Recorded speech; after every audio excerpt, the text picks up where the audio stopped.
Tribuners, saat ini saya berada di Kota Makassar. Kebetulan saya bersama dengan Ibu Ketua DPRD Provinsi Sulawesi Selatan yang pada saat ini untuk pertama kalinya ini melakukan rapat di luar gedung DPR bersama dengan Gubernur Sulawesi Selatan Bapak Andi Sudirman Sulaiman. Bu, bisa Ibu ceritakan, Ibu perkenalkan dulu siapa Ibu, lalu apa perasaan Ibu ketika hari ini, ya, pada hari Senin ini, Ibu menggelar rapat paripurna di luar gedung DPRD. Silakan, Bu. Baik, terima kasih sebelumnya teman-teman dari Tribun News. Perkenalkan, nama saya Dr. Gigi Adi Rahmatika Dewi. Alhamdulillah hari ini percaya sebagai Ketua DPRD Provinsi Sulawesi Selatan dari fraksi Partai Nasdem. Tentu mengenai pertanyaan yang tadi bahwa ini adalah kali pertamanya DPRD Provinsi Sulawesi Selatan melaksanakan rapat paripurna di luar gedung kita. Ini merupakan bagian dari sejarah tentu. Pertama kali kita lakukan rapat di luar DPRD Provinsi, dan tentu kalau ditanya soal perasaan, tentu kami bersedih tentu. Tetapi untuk kami sebenarnya bagaimana kami sebagai bagian dari perwakilan rakyat bisa menjalankan tugas fungsi kami dimanapun kami berada.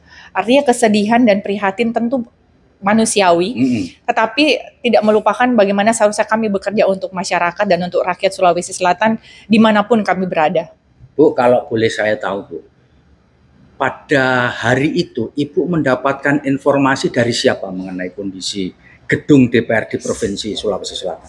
Terus terang kami dari mulai jam 6 sore sampai jam 4 subuh itu kami standby, Pak, bersama rekan-rekan Forkopimda memantau. Kalau saya karena mungkin perempuan, jadi saya memantau dari luar, Pak. Kalau teman-teman Forkopimda yang lain seperti Pak Pangdam dan juga Pak Gubernur beberapa kali turun di lapang dekat posisi di kantor DPRD, dan kami memantau semua perkembangan yang terjadi pada mulai dari jam 6 sore tanggal 29 sampai masuknya mobil pemadam kebakaran yang bisa masuk ya. Itu mobil pemadam bisa masuk di kantor kami itu di sekitar pukul 3 subuh baru bisa masuk. Jadi saya itu baru setelah sholat subuh baru bisa istirahat. Jadi sama sekali satu harian itu kita pantau terus bagaimana kondisi di lapangan. Bu, ketika gedung itu terbakar, Ibu meskipun tidak dari jarak yang dekat melihat, apa yang Ibu rasakan? Tentu kesedihan lah ya. Saya ini, Pak, sudah periode yang ketiga sebagai anggota DPRD Provinsi.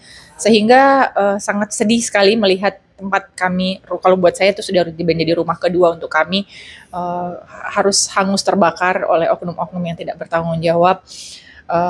Perasaannya sedih lah. Dan tentu kesedihan ini bukan hanya saya yang merasakan, tapi hampir semua teman-teman di DPRD Provinsi juga ikut merasakan hal yang sama seperti yang saya rasakan. Bu, setelah pasca peristiwa itu, apakah Ibu sempat masuk ke ruang kerja Ibu setelah peristiwa kebakaran itu? Terus terang kami tidak diperbolehkan ya, Pak, masuk karena memang masih menjadi daerah olah TKP oleh Polda, dan juga memang kondisi setelah satu hari pasca kebakaran itu masih banyak asap dan juga titik-titik api yang muncul di beberapa tempat, sehingga memang tidak steril untuk kita langsung terjun untuk lihat. Sampai saat ini kami belum bisa masuk ke dalam, karena kalau terus terang untuk gedung untuk paripurna dan ruangan saya itu sudah sangat rapuh, Pak, untuk kita bisa masuk ke dalam, takutnya nanti dia jatuh dan bisa terjadi kecelakaan dan lain-lain. Tidak kondusif. Bisa dijelaskan, Bu, di ruang kerja Ibu itu apakah ada barang pribadi yang sangat terkesan buat Ibu sehingga kemudian sekarang lenyap? Kan nggak mungkin selamat ya, Bu ya.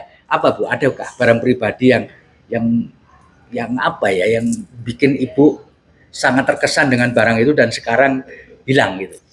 Kalau barang sih mungkin tidak ada ya, Pak ya. Karena buat saya sih sebenarnya memang prinsip dasar kalau saya, Pak, secara pribadi memang segala sesuatunya itu tidak boleh terlalu merasa memilih kita terlalu tinggi, Pak, sehingga kalau kita kehilangan kita akan terlalu berputus asa. Jadi buat saya sih memang tidak ada barang-barang yang sangat penting spesial sekali di ruangan. Misalkan ada buku tertentu yang Ibu sering baca ikut lenyap. Ya, tentunya banyak, kalau buku, foto, kemudian plakat, piagam dan lain-lain itu semuanya ada di ruangan situ, Pak. Karena kalau saya sebenarnya pada prinsipnya saya tidak mau mundur ke belakang kalau melihat sesuatu. Yang terbakar sudah terbakar, Pak. Kita nggak bisa ulang semuanya, semua udah hangus. Yang perlu kita pikirkan sekarang adalah bagaimana kita ke depannya bisa beraktivitas dan menjalankan tugas kami. Jadi buat saya yang lalu itu kita jadikan pelajaran, kita jadikan evaluasi kita bersama. Sekarang kita berpikir ke depannya kita akan bikin apa. Oke, Bu, harapan ke depan setelah adanya insiden ini, musibah ini apa? Harapan kita sebenarnya Sulawesi Selatan menjadi salah satu provinsi yang ada korban jiwa, Pak, dari peristiwa ini.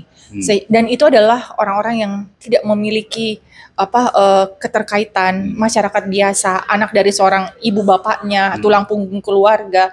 Kesedihan kami adalah itu, harus ada korban jiwa yang muncul di kegiatan peristiwa ini. Sehingga kita berharap ke depannya proses-proses penyampaian aspirasi masyarakat itu dilakukan secara benar dan baik gitu. Jangan sampai kegiatan yang sebenarnya murni dalam hal menyampaikan aspirasi disusupi oleh oknum-oknum yang tidak bertanggung jawab sehingga harus terjadi hal-hal yang tidak kita inginkan seperti yang terjadi kemarin. Bu, hari ini rapat perdana kan ruangnya nggak sebegitu besar. Ya, tentu tidak sefasilitas, tidak selengkap di gedung DPRD. Apakah menurut Ibu itu nanti akan mengganggu proses kinerja dari DPRD, apalagi akan memutuskan anggaran pendapatan belanja daerah perubahan ya? Jadi saya bilang teman-teman bersepakat sebenarnya dimanapun tempat kami bekerja, Pak, tidak ada persoalan. Selama tempat tersebut bisa kita tempati dengan cukup representatif dan kita bisa melakukan rapat-rapat kita, saya pikir tidak ada, Pak. Jangan sampai teman-teman berpikir bahwa gedungnya tidak representatif, kita tidak bisa mengambil keputusan. Oh, itu tidak, Pak. Itu teman-teman di DPRD provinsi siap bekerja dimanapun selama memang masih memungkinkan lah untuk kita pakai gedung. Show must go on lah isinya, Bu ya. Oke. Komitmen lah itu, Pak. Komitmen kita untuk masyarakat Sulsel. Oke, terima kasih Ibu Ketua DPRD Sulawesi Selatan atas ngobrol dalam kesempatan kali ini. Moga-moga ke depan kinerja DPRD Provinsi Sulawesi Selatan jalan terus dan bisa menampung aspirasi seluruh masyarakat. Amin. Demikian, terima kasih banyak. Bertemu di kesempatan yang berbeda. Download Tribun X sekarang, menghadirkan lokal menjadi Indonesia.